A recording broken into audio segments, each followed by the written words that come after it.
the opening segment, they tried to do the big thing for MJF. Wardlow to the ring, setting up the cardboard cutouts of MJF beating Punk last week.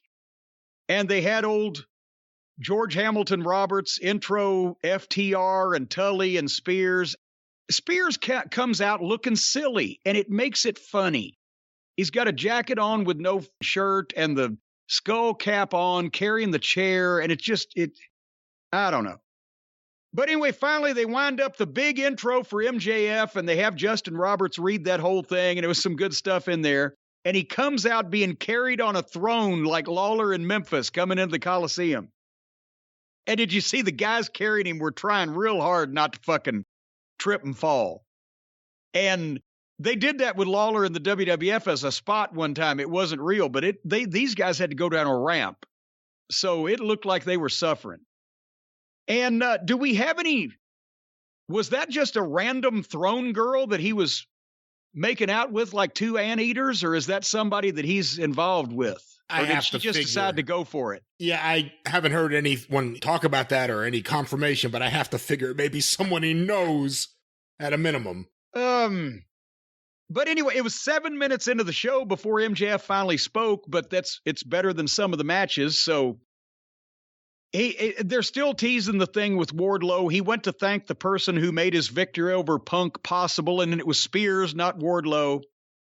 And then they showed a video of MJF's new shirt on the screen, and I guess they're missing Keith Mitchell already because once they got the video up on the screen, then they couldn't fucking get the camera shot back. But finally, MJF's cutting the promo. He's bragging, and out comes Punk. No music. He's serious. He's on the stage. Tony Schiavone goes over to him. And I got to be honest, and you know how much I like MJF. But Punk picked this up when he started talking because it wasn't really headed anywhere. There was a lot of... They put the production over the content. We were 10 minutes into the show or better, and all we'd seen is the glorious entrances and the heels being cocky. And did you feel like that it wasn't really kicking in until Punk came in and started picking up the pace a bit? You needed Punk to come in, and I thought it certainly picked up the pace, and he has a real intensity that's great, and it took a while, and I agree with you 100% about Spears. We'll get into Tully in a little bit. And the other thing is Justin Roberts. I've heard him announce wrestlers' deaths, I think. And it wasn't as painful as it was for him to do this. It was a little over the top, I think, in some of those elements. So Punk brings out Darby and Sting, and they've all three got the black baseball bats, and Punk wants a rematch with MJF because he won illegally, of course. But then basically they come out with this is again back and forth, and it took a while. Punk is daring Wardlow to drop the group. You need to subsist on your own. They're just taking advantage of you. And, Punk wants MJF, but Punk also wants Wardlow, a rematch with him. And then Dax steps in and he wants a rematch because they're still pissed that they got beaten by Darby and Sting. I think he just wants a rematch because he wants to wrestle on TV once in a blue moon. And then Punk pitches the idea of the three of them against FTR and MJF won't do that. And he offers FTR versus Punk and any partner except for Sting and Darby. And if the Punk and his partner besides Sting and Darby win over FTR, then he gets a rematch with. The best thing about this was that the opening segment sets up a match later on, and we've been bitching about that, right? Exactly. So they did that. But it was confusing to get there because everybody wants something else. And is anybody going to be sitting there taking notes like I am? Or were they just a little confused? And at the end, we'll talk about the ratings. But I believe the ratings were up this week. And again, yes, you show Punk in the opening segment. What have we always said? Then he goes away. Then you never see Punk again. Showed him in the opening segment. It ran a little long, but they had a lot of things that they clearly were trying to get into this one segment, including the Wardlow tease, but it made you realize that Punk and FTR were going to be on later in the show, and who's his partner going to be. So in that sense, they did something right.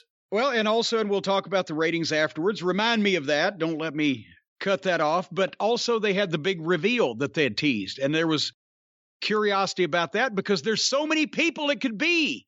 Because the WWE keeps fucking up and giving their opposition every bit of talent that they need.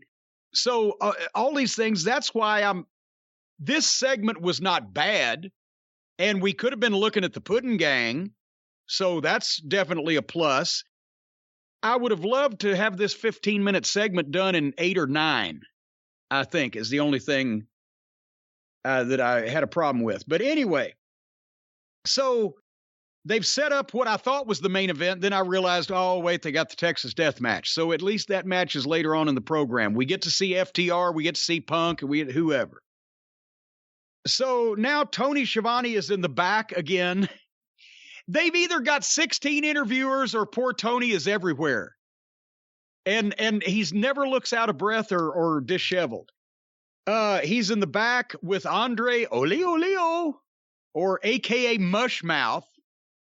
I've been binging that Cosby documentary too now that you put me onto that. And I loved Fat Albert when I was a kid, but Mushmouth was my favorite. Anyway, why are they portraying Andre as a complete blithering simpleton? I understand he can't speak English or apparently Spanish because nobody can understand what the fuck he's saying. But we haven't established that he has the IQ of a fucking baked potato. And he's still talking about the kid that works for Sting. And they've told him, and listening to Andre try to talk is like enduring a root canal. And he's still wanting to buy Darby from Sting or something like that. And then we come to Wardlow's match. And this time the opposition has stepped up a little bit. He gets the Baker, formerly the partner of the Butcher. We never see the Butcher anymore. So now the Baker had to go it alone. And this was a little bit longer match, went through a break. And the Baker got him a little offense in, and then he got powerbombed 4 times.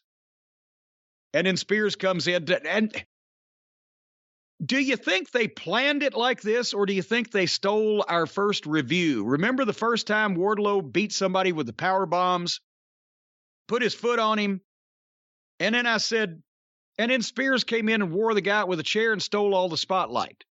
They didn't say that then, but then ever since he's done it, the announcers say, he's stealing his spotlight. So is that the way they meant it to be, or are they stealing our review of what it actually looked like? Well, they're certainly listening. I'll put it that way. Well, they're listening. They're just not heeding.